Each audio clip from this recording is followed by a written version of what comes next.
देश का कुख्यात चंदन तस्कर यानी कि वीरप्पन, जिसकी दहशत कई दशकों तक तमिलनाडु, कर्नाटक और केरल के जंगलों में थी। वीरप्पन चंदन और हाथी के दांत की तस्करी और फिरौतियों के लिए राजनेताओं और अभिनेताओं के अपहरण के लिए कुख्यात था। वीरप्पन के बारे में यह भी कहा जाता है कि वह माथे के बीचों बीच गोली मारकर हाथी को मार देता था और उसने 17 साल की उम्र में पहली बार हाथी का शिकार किया था। नमस्कार, स्वागत है आपका हमारे खास शो क्राइम सीन में, जिसमें आज हम करेंगे बात वीरप्पन के अपराध से जुड़ी कुछ रोचक बातों के बारे में।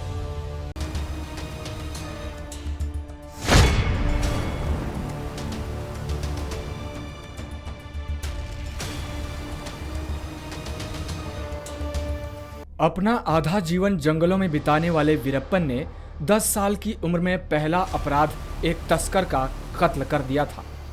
उसी वक्त उसने फॉरेस्ट विभाग के 3 अफसरों को भी मारा था। तब उसका नाम वीरैया हुआ करता था। वीरप्पन एक गरीब परिवार से था। फॉरेस्ट विभाग के लोगों ने ही उसे स्मगलिंग के लिए उकसाया।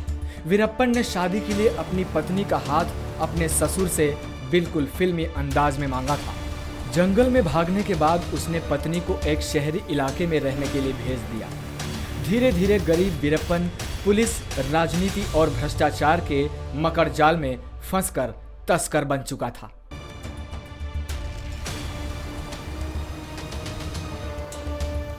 उन्नीस में वीरप्पन ने देश को जब हिलाकर रख दिया, तब उसने एक फॉरेस्ट अफसर को किडनैप किया था और उसे मारकर उसकी गर्दन से साथियों के साथ फुटबॉल खेला था। कुछ वक्त बाद उसने नृशंसता की हद तब दिखाई जब एक पुलिस टीम को उड़ा दिया, जिसमें 22 लोग मारे गए थे।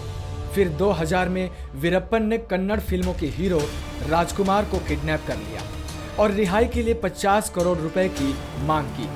जंगलों में रहने वाले लोग वीरप्पन को रॉबिन हुड से कम नहीं मानते थे, जो उससे एक बार मिलता था प्रभावित हुए बिना नहीं रहता था। यही वजह थी कि जिस रात वीरप्पन मारा गया, उसके अगले दिन पोस्टमार्टम हाउस के बाहर उसकी लाश को देखने के लिए 20,000 से ज्यादा लोग लाइन में लगे रहे। वीरप्पन को कुल 184 लोगों का हत्यारा बताया जाता है, जिसमें से 97 पुलिसकर्मी थे।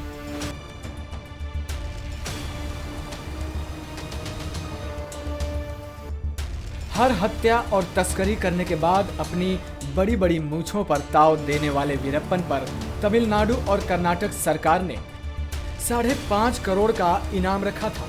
ऐसे में 2003 में जयललिता ने वीरप्पन को मारने के लिए विजय कुमार नाम के एक अफसर को एसटीएफ चीफ बनाया था। विजय कुमार 1993 में भी वीरप्पन को पकड़ने के एक अभियान में शामिल थे, हालांकि वे सफल नहीं हुए। जिसके बाद विजय कुमार ने कोकून नाम से एक ऑपरेशन चलाया, जिसमें एसटीएफ के साथियों को वीरप्पन के गैंग में भर्ती करा दिया। वीरप्पन की उम्र अब 52 साल हो गई थी।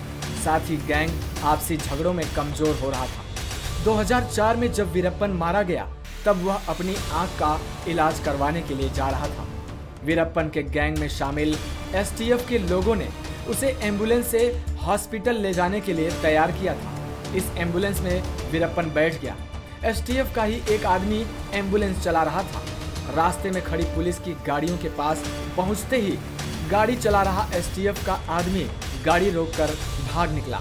तभी पुलिस जवानों ने वीरप्पन को गोलियों से भून दिया।